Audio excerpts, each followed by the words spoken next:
ఈ మాట అనేక ముందు ఒక మాట అన్నారండి. ఎన్నికలు అయిపోయిన తర్వాత ఆయన గుర్తు చేస్తాం కోసం చెప్తున్నాను. నాకు రాజకీయాల మీద వైరాగ్యం వచ్చింది, హిమాలయాలకు వెళ్ళిపోదాం అనుకున్నాను, కానీ నాకు 40% ఓట్లు వేసినటువంటి జనం కోసం ఆగిపోయానని. ఆయన ఆగిన ఆయన పార్టీలో ఉన్నటువంటి అంతో కొంతో సమాజం పట్ల ఉదారవాదం కలిగిన వారు తరలిపోయినటువంటి పరిస్థితి ఎన్నికల ముందు ఎన్నికల తర్వాత. ఇక్కడ ఇంకో విషయం, ఇప్పుడు ఈ వివాదాస్పదమైన అంశంలో నీతులు మాట్లాడుతున్నటువంటి జగన్మోహన్ రెడ్డి గారికి ఆయనకి తెలియనటువంటి కొన్ని అంశాలు మాత్రమే మనం చెప్పదలుచుకున్నామండి. కొన్ని శ్రీనివాస్ గారు చెప్పినట్టుగానే ఒకటి లైన్ ఏంటంటే, బీజేపీ మత మార్పుడులు చేసి మతం మార్చి ఈ సమాజంలో ఉన్నటువంటి సనాతన ధర్మాన్ని సనాతన సంస్కృతిని చంపాలని ఏ రోజున కోరుకోలేదు. దాని యొక్క ఆవిర్భావం నుంచి ఈనాటి వరకు కూడా అది గౌరవించి బతికించి ఈ దేశాన్ని నిలబెట్టాలని చెప్పని కోరుకుంటున్నటువంటి పరిస్థితి. జగజ్జననిగా ఈ దేశాన్ని ప్రపంచాన్ని ముందు నిలబెట్టాలని ప్రయత్నం చేస్తున్నటువంటి ఒక వ్యవస్థ, ఒక సిద్ధాంతంతో కూడినటువంటి ఒక సంఘంతో కూడినటువంటి ఆలోచన పరమైనటువంటి పూర్తిగా అవగాహన కలిగినటువంటి సంస్థ బీజేపీ. ఇక్కడ మనం ఆయన బీజేపీని ఉదహరించేటప్పుడు మర్చిపోయినటువంటి విషయం ఏంటంటే, ఈ రాష్ట్రంలో తనకు దక్కినటువంటి అవకాశాన్ని మత మార్పులు చేసి ఈ సమాజాన్ని చీల్చాలని చేసినటువంటి ప్రయత్నం ఏదైతే ఉందో, గిరిజన దళిత పల్లెలు ఈ చీలిపోయినటువంటి విధానంగా చిచ్చులు రేపినటువంటి విధానం ఏదైతే ఉందో దానిలో ప్రజలు గ్రహించారు ఇది కేవలం ఓటు బ్యాంకు రాజకీయాల కోసం మా మధ్య సృష్టిస్తున్నటువంటి ఘర్షణ వైఖరిని. దాని ఫలితంగానే ఆ ప్రజలు కూడా వాళ్ళు వ్యతిరేకించారు. తను కోరుకున్నట్టే ఈ దేశం అంటే, ఈ దేశం హైందవ ధర్మం, ఈ హిందుత్వం జీవన విధానం, ఈ హిందుత్వమే జీవన విధానం అని సుప్రీంకోర్టు చెప్పిన తర్వాత ఈ దేశాన్ని పరిపాలించేటువంటి ప్రధానమంత్రి సెక్యులరిజం అని అంటే రోమెల్లి పోపును గలపటం, దలైలామాని దగ్గరకు తీసుకోవటం, కర్తార్పూర్ వెళ్ళి సిక్కుల కోసం చేయటం, ఈ దేశంలో ఉన్నటువంటి జైనుల కోసం చేయటం. అయినా ఆయనకి ఆలోచన లేదండి. ఇదేమి ధర్మం, ఇదేమి దేశం అని మాట్లాడినటువంటిది.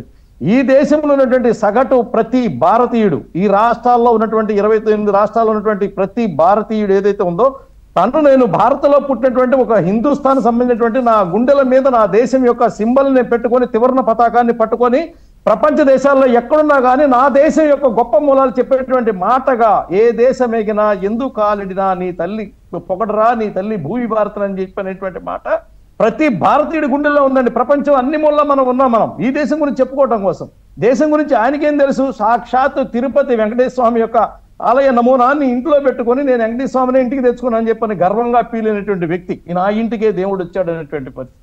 ఆ దేవుడు సాక్షిగా జరిగినటువంటి అనేక పాపాలు మీరు చెప్తున్నటువంటి అమరావతి నుంచి రైతులైనటువంటి రథాన్ని ఆపినటువంటి వైనం కానీ, అంతర్వేదిలో తిరుపతి పాదయాత్రగా బయలుదేరితేనే అడ్డుకున్నారు.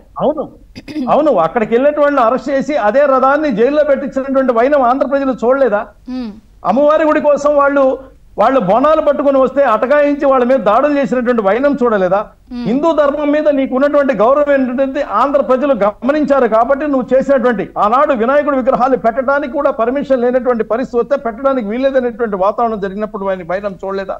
ఇవాళ అంతర్వేది రథాన్ని తగలబెట్టినప్పుడు ఆ దేవుని యొక్క భక్తులైనటువంటి మత్స్యకార కుటుంబాలు పోతే వాళ్ళ మీద జరిగినటువంటి కేసులు పెట్టినటువంటి వైనం చూడలేదా మనం?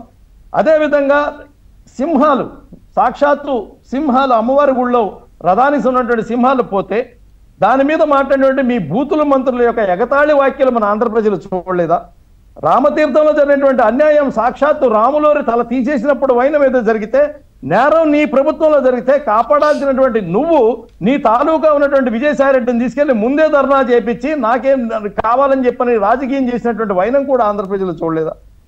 రాష్ట్రంలో దేవాలయాల భూములు కబ్జాలు అవ్వటం కాదు, అన్నవరం కానీ లేకపోతే సింహాచలం కానీ ఇక్కడ అనేక దేవాలయాలు ఉన్నటువంటి ప్రతిష్ట పక్కకి వెళ్ళిపోతే తిరుపతి మీద వచ్చేటువంటి ఆదాయాన్ని చేస్తే ఆ ఆదాయం లెక్కలు తెలుస్తారని ఇంజనీరింగ్ డిపార్ట్మెంట్ లో అగ్గి పెట్టి దాన్ని తగలబెట్టినటువంటి పరిస్థితి కూడా చూసినటువంటి వైనం కదా.